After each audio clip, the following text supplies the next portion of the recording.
দেবদাসের ঘুমন্ত মুখের দিকে তাকিয়ে ভাবলাম, কিভাবে আমার ভাসুরের ভাই এখন আমার প্রেমিক হয়ে গেল।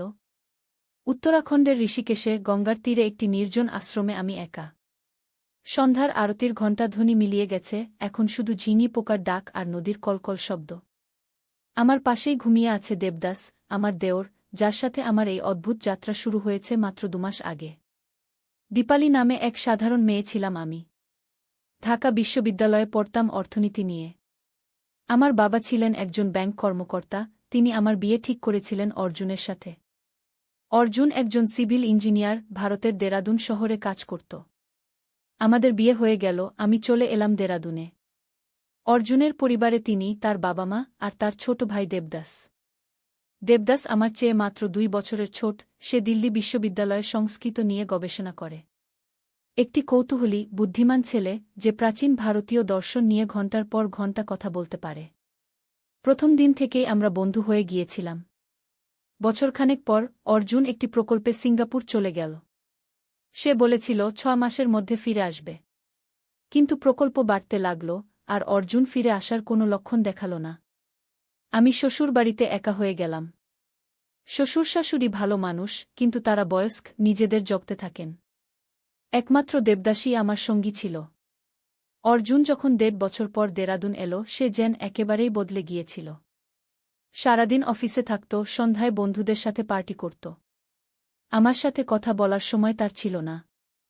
আমি মনে মনে ভেঙে পড়ছিলাম। তখনই দেবদাস আমাকে বলল, বুদি, চলো আমরা কিছুদিনের জন্য ঋষিকেশে ঘুরে আসি। তোমার মন ভালো হবে গি। প্রথমে আমি সম্মত হইনি। পরের দিন সকালে যখন অর্জুন ফোন করে জানালো যে সে আরও 2 সপ্তাহ ফিরবে না, আমি দেবদাসের প্রস্তাবে রাজি হয়ে গেলাম। শ্বশুর শাশুড়ির অনুমতি নিয়ে আমরা ঋষিকেশের পথে রওনা দিলাম। আমার মনে আছে, ট্রেনে বসে দেবদাস আমাকে বলেছিল, বুদি, তুমি জানো না, আমাদের পরিবারের একটা গোপন ইতিহাস আছে। আমি অবাক হয়ে তার দিকে তাকিয়েছিলাম। আমার দাদু, মানে বাবার বাবা, তিনি ছিলেন একজন বিখ্যাত প্রত্নতত্ত্ববিদ। 1950 এর দশকে তিনি হিমালয়ের অজানা গুহায় কিছু প্রাচীন পাণ্ডুলিপি আবিষ্কার করেছিলেন। সে কি? এ বিষয়ে অর্জুন কখনো কিছু বলেনি কি? আমি অবাক হয়ে বললাম। দেবদাস হাসল, হ্যাঁ, কারণ তিনি নিজেও জানেন না। দাদু মারা যাওয়ার আগে শুধু আমাকে একটা ডায়েরি দিয়ে গিয়েছিলেন। সেখানে লেখা আছে তিনি কি আবিষ্কার করেছিলেন আর কোথায় সেই পাণ্ডুলিপিগুলো লুকিয়ে রেখেছেন। আমি দেবদাসের দিকে তাকিয়ে রইলাম। কিন্তু এই গল্প আমাকে কেন বলছ? দেবদাস আমার হাত ধরে বলল, কারণ সেই ডায়েরিতে লেখা আছে, ওই পাণ্ডুলিপিগুলো ঋষিকেশে একটি প্রাচীন মন্দিরের নিচে লুকানো আছে। আমি সেগুলো খুঁজে বের করতে চাই। তোমাকে এজন্যই নিয়ে এসেছি। আমার সাহায্য দরকার। প্রথমে আমি হেসে উড়িয়ে দিয়েছিলাম। দেবদাস, তুমি কি ছোটবেলার গল্প শুনছ? প্রাচীন পাণ্ডুলিপি, গুপ্তধন, এসব কি সত্যি? দেবদাস গম্ভীর হয়ে বলল, বুদি, আমি জানি এটা বিশ্বাস করা কঠিন। তবে আমি দাদুর ডায়েরি নিজে পড়েছি। তিনি একজন সম্মানিত বিদ্বান ছিলেন, মিথ্যা বলতেন না। আর জানো, আমার মনে হয় অর্জুন দাদার আচরণ পরিবর্তনের পেছনেও এই রহস্যের সম্পর্ক আছে। আমি চমকে উঠলাম। কি বলছো তুমি? গত 2 মাস ধরে আমি লক্ষ্য করেছি, অর্জুন দাদা রাতে গোপনে কাউকে ফোন করেন। একবার আমি তার ল্যাপটপে দেখেছি, তিনি প্রাচীন সংস্কৃত পাণ্ডুলিপি সম্পর্কে গবেষণা করছেন। আমার সন্দেহ, তিনিও ওই পাণ্ডুলিপির খোঁজ পেয়েছেন, কিন্তু সেটা আমাদের থেকে লুকাচ্ছেন। বিস্ময়ে আমার চোখ বড় হয়ে গেল। সত্যি কি তাই? অর্জুনের আচরণের পরিবর্তন কি এর সাথে জড়িত? আমি ভেবেছিলাম হয়তো সে কোনো অন্য মেয়ের প্রেমে পড়েছে। কিন্তু এটা আরও গভীর কিছু। আমি দেবদাসের দিকে তাকিয়ে বললাম, তুমি কি নিশ্চিত? না, নিশ্চিত নই। তবে আমরা খুঁজে দেখতে পারি। তুমি কি আমায় সাহায্য করবে, বুদি? আমি একটু ভেবে দেখলাম। এটা ছিল একটা সুযোগ, অর্জুনের জীবনে কি ঘটছে তা জানার। আর কিছু না হলেও এটা আমার মন ভালো করার একটা উপায় হতে পারে। আমি মাথা নেড়ে সম্মতি জানালাম। ঋষিকেশে পৌঁছে আমরা একটি ছোট আশ্রমে উঠলাম।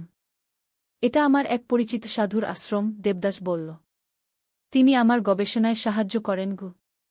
আশ্রমটি ছিল গঙ্গার তীরে, নির্জন ও শান্ত। প্রথম রাতেই দেবদাস আমাকে তার দাদুর ডায়েরি দেখাল। এটি ছিল একটি পুরনো, ক্ষয়ে যাওয়া বাধাই করা বই, হলদে হয়ে যাওয়া পাতায় ভরা। আমি উৎসুক হয়ে পাতা উল্টাতে লাগলাম। ডায়েরিটিতে লেখা ছিল 1956 সালে দেবদাসের দাদা রমেশচন্দ্র সেন হিমালয়ের এক অজানা গুহায় প্রাচীন সংস্কৃত পাণ্ডুলিপি আবিষ্কার করেছিলেন। পাণ্ডুলিপিগুলো ছিল অদ্ভুত, কোনো পরিচিত ধর্মীয় বা দার্শনিক গ্রন্থ নয়। এতে লেখা ছিল প্রাচীন ভারতীয় যোগী ও বিজ্ঞানীদের রহস্যময় প্রযুক্তি সম্পর্কে, এমন প্রযুক্তি যা আমাদের আধুনিক বিজ্ঞানের সীমানা ছাড়িয়ে যায়। দাদু লিখেছেন, এই পাণ্ডুলিপিতে প্রাচীন ভারতীয়রা কিভাবে মনিশক্তি দিয়ে বস্তু নাড়াতে পারতেন, দূর থেকে যোগাযোগ করতে পারতেন, এমনকি মহাকর্ষ শক্তি নিয়ন্ত্রণ করতে পারতেন তার বিবরণ আছে। দেবদাস উত্তেজিত কণ্ঠে বলল, এটা অসম্ভব। আমি বিস্ময়ে বললাম, হয়তো না। দাদু ছিলেন একজন বিজ্ঞানমনস্ক মানুষ। তিনি লিখেছেন, তিনি নিজেই কিছু পদ্ধতি চেষ্টা করে দেখেছিলেন এবং আশ্চর্যজনক ফলাফল পেয়েছিলেন। কিন্তু পাণ্ডুলিপিগুলো এত শক্তিশালী ছিল যে তিনি ভয় পেয়ে গিয়েছিলেন। তাই তিনি সেগুলো লুকিয়ে রেখেছিলেন এখানে, ঋষিকেশে একটি প্রাচীন শিব মন্দিরের নিচে। আমি ডায়েরির শেষ পাতাগুলো দেখলাম। সেখানে একটি মানচিত্র ছিল, কিন্তু অস্পষ্ট, অর্ধেক মুছে গেছে। এটা কোনো মন্দিরের মানচিত্র? আমি জিজ্ঞাসা করলাম। জানি না ঠিক, তবে ডায়েরিতে কিছু সূত্র আছে। আমরা কাল থেকে ঋষিকেশের পুরনো মন্দিরগুলো ঘুরে দেখব। পরের দিন সকালে আমরা ঋষিকেশের প্রাচীন মন্দিরগুলো খুঁজতে বের হলাম। একটি, দুটি, তিনটি। কোনোটাই ডায়েরির বর্ণনার সাথে মিলছিল না। সন্ধ্যা নাগাদ আমরা ক্লান্ত হয়ে আশ্রমে ফিরে এলাম। আশ্রমে ফিরে আমরা হঠাৎ দেখলাম আমাদের কক্ষ এলোমেলো করা হয়েছে। কেউ যেন ভেতরে প্রবেশ করে সবকিছু তছনছ করে গেছে। দাদুর ডায়েরি! দেবদাস চিৎকার করে উঠল। আমি দ্রুত আমাদের জিনিসপত্র দেখলাম। ডায়েরি ছিল না। কে নিয়ে গেছে? কাকে জানা ছিল আমরা এখানে আছি? অর্জুন! দেবদাস বিটবিট করে বলল। কি বলছ? অর্জুন কি এখানে এসেছে? আমি অবিশ্বাসে জিজ্ঞাসা করলাম। না, তবে তার লোক হতে পারে। আমি বলেছিলাম না? অর্জুন দাদাও এই পাণ্ডুলিপির পেছনে আছেন। কিন্তু কেন? তিনি কি জানেন না এটা তার পিতামহের আবিষ্কার? দেবদাস অন্ধকারে হাসল। বুদ্ধি! পাণ্ডুলিপিতে লেখা আছে অতুলনীয় ক্ষমতার কথা। মানুষ কি এমন ক্ষমতার লোভ সামলাতে পারে? আমিও যে চাইনি তা নয়, কিন্তু আমি শুধু জানতে চাই, বুঝতে চাই। অর্জুন দাদা যদি ক্ষমতার জন্য এটা চান, তবে সেটা বিপজ্জনক হতে পারে। আমি ভয় পেয়ে গেলাম। তাহলে এখন আমরা কি করব? ডায়েরি তো চলে গেছে। সবটা চলে যায়নি, দেবদাস বলল, তার শার্টের ভেতর থেকে কয়েকটি কাগজ বের করে। আমি ডায়েরির সবচেয়ে গুরুত্বপূর্ণ পাতাগুলো আলাদা করে রেখেছিলাম। মানচিত্রের একটা অংশ এখানে আছে। আমরা কাগজটি আলোর সামনে ধরলাম। এটা ছিল একটি অস্পষ্ট মানচিত্র, যেখানে একটি বিন্দু চিহ্নিত করা ছিল নদীর পাশে, পাহাড়ের ঠিক নিচে। এটা! দেবদাস আঙুল দিয়ে দেখাল। এটা ওই মন্দির হতে পারে যেটা আমরা দেখিনি। এটা গঙ্গার অন্য পারে, আমরা সেদিকে যাইনি। পরের দিন সকালে আমরা ওই স্থানে যাওয়ার জন্য নৌকা ভাড়া করলাম। নদী পার হয়ে আমরা ঘন জঙ্গলের মধ্যে দিয়ে হাঁটতে লাগলাম। ঘণ্টাখানেক হাঁটার পর আমরা একটি প্রাচীন, ভাঙা শিব মন্দির পেলাম। এটাই সেই মন্দির! দেবদাস উত্তেজিত হয়ে বলল। ডায়েরিতে লেখা ছিল, মন্দিরের প্রবেশদ্বারে একটি ত্রিশূল চিহ্ন থাকবে, যেটা দিনের আলো দেখা যাবে না, কেবল চাঁদের আলো প্রকাশ পাবে। তাহলে আমাদের রাত পর্যন্ত অপেক্ষা করতে হবে? আমি জিজ্ঞাসা করলাম। হ্যাঁ, কিন্তু আমরা এখন ভেতরে ঢুকে চারপাশটা দেখে নিতে পারি। আমরা সন্তর্পণে মন্দিরে প্রবেশ করলাম। এটা ছিল ছোট, অনেকটাই ভেঙে গেছে, তবে মূল কাঠামো এখনও দাঁড়িয়ে আছে। আমরা ভেতরে ঘুরতে লাগলাম, কিছু খুঁজে পাওয়ার আশায়। আমি একটি প্রাচীন শিবলিঙ্গের সামনে গিয়ে দাঁড়ালাম। এটি ছিল অসাধারণ কারুকার্যে ভরা, যেন কোনো দক্ষ শিল্পী ঘণ্টার পর ঘণ্টা ধরে এটি তৈরি করেছেন। আমি শিবলিঙ্গের চারপাশে দেখলাম কিছু লেখা, প্রাচীন সংস্কৃতে। দেবদাস, এদিকে এসো, আমি ডাকলাম। এখানে কিছু লেখা আছে। দেবদাস দ্রুত এসে লেখাগুলো পরীক্ষা করল। এটা সেই একই সংস্কৃত, যেটা পাণ্ডুলিপিতে ব্যবহার করা হয়েছিল বলে দাদু লিখেছিলেন। এটা একটি মন্ত্র, শিবের কাছে প্রার্থনা। তুমি কি এটা পড়তে পারো? আমি জিজ্ঞাসা করলাম। হ্যাঁ, আংশিক। দেবদাস মন্ত্রটি উচ্চারণ করতে শুরু করল, ধীরে ধীরে, প্রতিটি শব্দ যেন তার মধ্যে এক অদৃশ্য শক্তি বহন করছে। হঠাৎ একটি অদ্ভুত ঘটনা ঘটল। শিবলিঙ্গটি একটু নড়ে উঠল, তারপর ধীরে ধীরে ঘুরতে লাগল। আমি ভয়ে পিছিয়ে গেলাম, কিন্তু দেবদাস আরও জোরে মন্ত্র পড়তে লাগল। শিবলিঙ্গ পুরোপুরি ঘুরে গেল এবং তার নিচে প্রকাশ পেল একটি গর্ত, একটি সুডঙ্গের মতো। এটাই সেই গুপ্ত পথ, দেবদাস চিৎকার করে উঠল। দাদু লিখেছিলেন, পাণ্ডুলিপি মন্দিরের নিচে একটি গুপ্ত কক্ষে লুকানো আছে গি। আমরা একটি টর্চ জ্বালিয়ে সাবধানে সুডঙ্গে নামতে শুরু করলাম। সুডঙ্গটি ছিল অন্ধকার, স্যাঁতসেঁতে আর শীতল। আমি ভয়ে দেবদাসের হাত ধরে নিলাম। ভয় পাবেন না বুদি, সে বলল। আমরা প্রায় পৌঁছে গেছি। কয়েক মিনিট হাঁটার পর আমরা একটি বিশাল গুহার মুখে এসে দাঁড়ালাম। টর্চের আলো আমরা দেখলাম সুডঙ্গটি এখন আর মন্দিরের নিচে নয়, কোনোভাবে আমরা হিমালয়ের গভীর পাহাড়ের ভেতরে এসে গেছি। গুহার মধ্যে বয়ে যাচ্ছে একটি ক্ষীণ জলধারা, আর তার পাশ দিয়ে একটি প্রাচীন পাথরের সিঁড়ি উপরে উঠে গেছে। এটা অসম্ভব, আমি বিস্ময়ে বললাম। আমরা তো মাত্র কয়েক মিনিট হেঁটেছি, কিন্তু এখন একেবারে অন্য জায়গায় এসে গেছি। দেবদাস সমানভাবে বিস্মিত। দাদু ডায়েরিতে এ বিষয়ে কিছু লিখেননি। হয়তো তিনি নিজেও এতদূর আসেননি। সুডঙ্গটি বোধহয় কোনো প্রাচীন পোর্টাল, ঠিক যেমন পাণ্ডুলিপিতে লেখা ছিল। আমরা সিঁড়ি বেয়ে উপরে উঠতে শুরু করলাম। উঠতে উঠতে আমরা দেখলাম গুহার দেয়ালে অদ্ভুত সব চিত্র আঁকা। প্রাচীন যোগীরা ধ্যানে বসে আছেন, তাদের চারপাশে জ্যোতির্ময় আবরণ। আরও উপরে উঠে আমরা একটি বিশাল হোলঘরে পৌঁছালাম।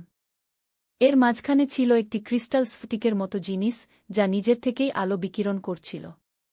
সেই পাণ্ডুলিপি, দেবদাস চিৎকার করে উঠল। কিন্তু এটা তাম্রফলকে লেখা নয়, এটা গু।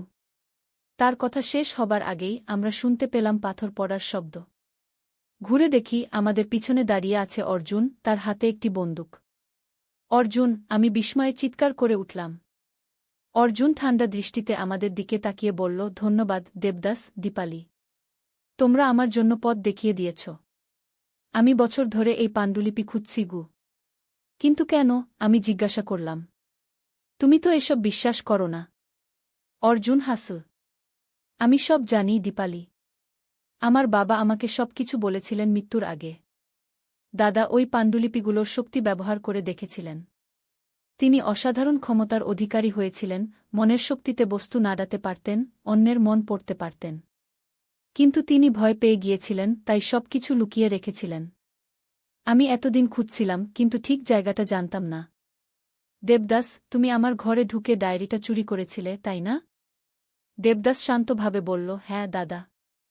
আমি জানতাম যদি তুমি এই শক্তি পাও, তুমি এটা ভুল কাজে ব্যবহার করবে গু।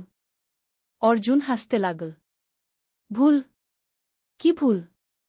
এই শক্তি পেলে আমি অসীম ক্ষমতার অধিকারী হব। ভারতকে বিশ্বের শীর্ষে নিয়ে যেতে পারব। কেন আমি সেটা করব না? কারণ এই শক্তি মানুষের হাতে থাকার জন্য নয়, দেবদাস বলল। দাদু ভয় পেয়েছিলেন, কারণ তিনি বুঝতে পেরেছিলেন এই শক্তি মানুষকে পাগল করে দেয়া গু। অর্জুন বন্দুক উঁচিয়ে বলল, যাই হোক, এখন এটা আমার হবে। দেবদাস, তুমি আমার ভাই, তোমাকে মারতে চাই না। কিন্তু যদি বাধা দাও। হঠাৎ ক্রিস্টাল থেকে একটি তীব্র আলো বিকিরণ হতে শুরু করল। আলোটি ক্রমশ তীব্র থেকে তীব্রতর হতে লাগল, যেন হাজার সূর্যের আলো একসাথে জ্বলছে। আমরা তিনজনই চোখ ঢেকে ফেললাম। আলো যখন কিছুটা কমল, আমি চোখ খুলে দেখলাম ক্রিস্টালের সামনে এক অদ্ভুত অবয়ব দাঁড়িয়ে আছে। একজন বয়স্ক ঋষির মতো দেখতে, তবে তার শরীর যেন আলোর তৈরি। কে তোমরা? সেই অবয়বটি গম্ভীর কণ্ঠে জিজ্ঞাসা করল। 1000 বছর পর কেন তোমরা আমাদের শান্তি ভঙ্গ করলে? আমরা তিনজনই স্তব্ধ হয়ে গেলাম। অর্জুনের হাত থেকে বন্দুক পড়ে গেল। আমরা আপনার পাণ্ডুলিপি খুঁজতে এসেছি, অর্জুন কাঁপা কণ্ঠে বলল। ঋষি হাসলেন। পাণ্ডুলিপি? ওহ, তোমরা বোধহয় সেই প্রাচীন লেখাগুলোর কথা বলছ। সেগুলো আমরাই লিখেছিলাম, কিন্তু সেগুলো পাণ্ডুলিপি নয়, সতর্কবাণী। আমরা 1000 বছর আগে এই পৃথিবীতে এসেছিলাম, অন্য গ্রহ থেকে। তোমাদের প্রাচীন ভারতীয়রা আমাদের দেবতা ভেবেছিল। আমরা তাদের আমাদের কিছু প্রযুক্তি শিখিয়েছিলাম, কিন্তু দেখেছিলাম সেগুলো ভুল হাতে পড়লে বিপদ হতে পারে। তাই আমরা সেই প্রযুক্তি লুকিয়ে রেখেছিলাম এবং সতর্কবাণী লিখে রেখে গিয়েছিলাম গু। আপনি কি একজন এলিয়েন? আমি বিস্ময়ে জিজ্ঞাসা করলাম। ঋষি আবার হাসলেন। তোমরা যাকে এলিয়েন বলো, আমরা তাই। আমরা তোমাদের চেয়ে অনেক উন্নত, কিন্তু আমরাও জীবিত প্রাণী। আমাদের ক্ষমতা দেখে তোমাদের পূর্বপুরুষরা আমাদের দেবতা ভেবেছিল, আমাদের গল্প ও কাহিনী ধর্মগ্রন্থে লিখে রেখেছিল। অর্জুন দাঁড়িয়ে উঠে বলল, আপনি সে যাই হন, আমাকে আপনার প্রযুক্তি দিন গু। ঋষি দীর্ঘশ্বাস ফেলে বললেন, এই কারণেই আমরা সেই প্রযুক্তি লুকিয়ে রেখেছিলাম। মানুষের লোভ। তোমরা প্রস্তুত নও এই ক্ষমতার জন্য? আমি প্রস্তুত, অর্জুন চিৎকার করে উঠল। ঋষি মাথা নাড়লেন। তুমি নিজেকে চেনো না, মানব। তোমার হৃদয়ে অন্ধকার লুকিয়ে আছে। তোমার ভাই দেবদাস, সে আরও প্রস্তুত। তার মধ্যে জ্ঞানের আকাঙ্ক্ষা আছে, শক্তির নয় গিয়ে। অর্জুন রাগে লাল হয়ে গেল। না, আমি এত দূর এসেছি, আমি হার মানব না। সে ক্রিস্টালের দিকে ছুটে গেল। না অর্জুন, দেবদাস চিৎকার করে উঠল। কিন্তু দেরি হয়ে গেছিল। অর্জুন ক্রিস্টাল স্পর্শ করতেই একটি বিকট আলো ঝলসে উঠল। সেই আলো অর্জুনকে ঘিরে ধরল, আর সে যেন অদৃশ্য হয়ে গেল, আলোর ভেতর মিলিয়ে গেল। অর্জুন, আমি চিৎকার করে উঠলাম। ঋষি গম্ভীর গলায় বললেন, সে এখন প্রাচীন সময়ে চলে গেছে, যেখান থেকে এই প্রযুক্তি এসেছিল। সেখানে তাকে শিক্ষা দেওয়া হবে, যদি সে শিখতে পারে। আমি অবাক হয়ে ঋষির দিকে তাকিয়ে রইলাম। সে কি ফিরে আসবে? হ্যাঁ, যখন সে প্রস্তুত হবে। 1 বছর, 10 বছর বা 1000 বছর, সময় সেখানে ভিন্নভাবে চলে। আমি কাঁদতে লাগলাম। আমার স্বামী হারিয়ে গেল, অন্য কোনো সময়ে, অন্য কোনো জগতে। ঋষি দেবদাসের দিকে তাকালেন। তুমি কি চাও, মানব? দেবদাস নতজানু হয়ে বলল, আমি জ্ঞান চাই, প্রভু। আমি জানতে চাই, বুঝতে চাই। ঋষি মাথা নাড়লেন। আমি তোমাকে কিছু জ্ঞান দিতে পারি, কিন্তু সবটা নয়। তোমাদের সভ্যতা এখনও প্রস্তুত নয়। তিনি দেবদাসের কপালে হাত রাখলেন। দেবদাসের শরীর একটু কেঁপে উঠল, তারপর শান্ত হয়ে গেল। যাও, ঋষি বললেন। এখন তোমাদের ফিরে যাওয়ার সময়। কিন্তু অর্জুন, আমি জিজ্ঞাসা করলাম। তার জন্য অপেক্ষা করো। সে ফিরে আসবে যখন সে প্রস্তুত হবে। আমরা ফিরে এলাম সেই একই সুড়ঙ্গ দিয়ে মন্দিরে। বাইরে এসে দেখলাম সন্ধ্যা হয়ে গেছে। আমরা যেন ঘণ্টার পর ঘণ্টা ওখানে ছিলাম। দেবদাস অন্যমনস্ক হয়ে গেল। বুদ্ধি, আমি এখন অনেক কিছু জানি যা আগে জানতাম না। আমার মনে হচ্ছে আমার মাথার ভেতর একটা নতুন জগৎ খুলে গেছে। তুমি কি এই জ্ঞান ব্যবহার করবে? আমি জিজ্ঞাসা করলাম। হ্যাঁ, কিন্তু শুধু ভালো কাজে। আমি এখন জানি আমাদের পৃথিবী কত প্রাচীন, কত রহস্যময়। আমাদের ইতিহাস, আমাদের পুরাণ, এসব আসলে সত্য ঘটনা, কিন্তু আমরা বুঝতে পারিনি। আমরা আশ্রমে ফিরে এলাম। দিন, সপ্তাহ, মাস কেটে গেল। অর্জুনের কোনো খবর ছিল না। তার অনুপস্থিতি ব্যাখ্যা করার জন্য আমরা বললাম সে একটি বিশেষ প্রকল্পে বিদেশে গেছে। আস্তে আস্তে আমি দেবদাসের কাছাকাছি চলে এলাম। সে এখন একজন নতুন মানুষ, যেন জ্ঞান ও প্রজ্ঞায় ভরপুর। সে আমাকে দেখাতে লাগল নতুন জগৎ, নতুন দৃষ্টিকোণ। আমি বুঝতে পারলাম তার প্রতি আমার অনুভূতি বদলে যাচ্ছে। এটা কি ভুল? আমি জানি না। তবে আমি জানি অর্জুন আর আগের অর্জুন নয়। সে অন্য কোথাও, অন্য সময়ে, অন্য উদ্দেশ্যে। 6 মাস পর একদিন সকালে আমরা দেখলাম অর্জুন ফিরে এসেছে। কিন্তু সে আর আগের অর্জুন নয়। তার চোখে এখন একটি অন্য আলো, যেন সে 1000 বছরের প্রাচীন। সে শান্ত, স্থির। অর্জুন, আমি ভয়ে জিজ্ঞাসা করলাম। সে হাসল। হ্যাঁ দীপালি, আমি ফিরে এসেছি। আমার কাছে মনে হয়েছে যেন আমি বছরের পর বছর ধরে ছিলাম সেখানে, অন্য সময়ে, অন্য বিশ্বে। আমি অনেক কিছু শিখেছি, অনেক কিছু দেখেছি। তুমি কি রাগ করেছ আমাদের উপর? দেবদাস জিজ্ঞাসা করল। অর্জুন মাথা নাড়ল। না ভাই। আমি এখন বুঝতে পেরেছি। আমার ভেতরে লোভ ছিল, ক্ষমতার লোভ। কিন্তু এখন আমি জানি আসল শক্তি কোথায়। তা আমাদের ভেতরেই আছে, আমাদের হৃদয়ে, আমাদের আত্মায়। সে আমার দিকে তাকিয়ে বলল, দীপালি, আমি জানি তোমার হৃদয় পরিবর্তিত হয়েছে। আমি তোমাকে দোষ দিই না। আমি নিজেই তোমাকে ঠেলে দিয়েছি দেবদাসের দিকে। আমি চোখে জল নিয়ে তার দিকে তাকালাম। অর্জুন, আমি কোনো কথা নেই। সে হাত তুলে আমাকে থামিয়ে দিল। আমি এখন অন্য পথে যাব। আমি সন্ন্যাস নেব, হিমালয়ে যাব।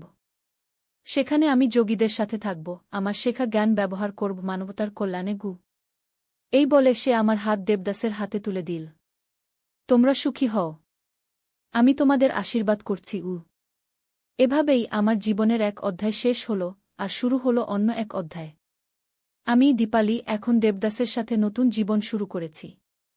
আমরা দুজনে মিলে নতুন পথ খুঁজে নিচ্ছি, নতুন সত্য খুঁজে নিচ্ছি। ঋষিকেশের ওই রাতে গঙ্গার তীরে যখন আমি দেবদাসের ঘুমন্ত মুখের দিকে তাকাই, আমি ভাবি কিভাবে আমার ভাসুরের ভাই এখন আমার প্রেমিক হয়ে গেল।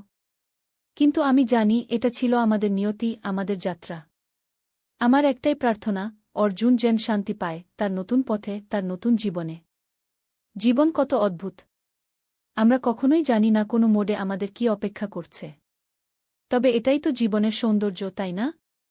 রহস্য, অজানা এবং অনাবিষ্কৃত সম্ভাবনা।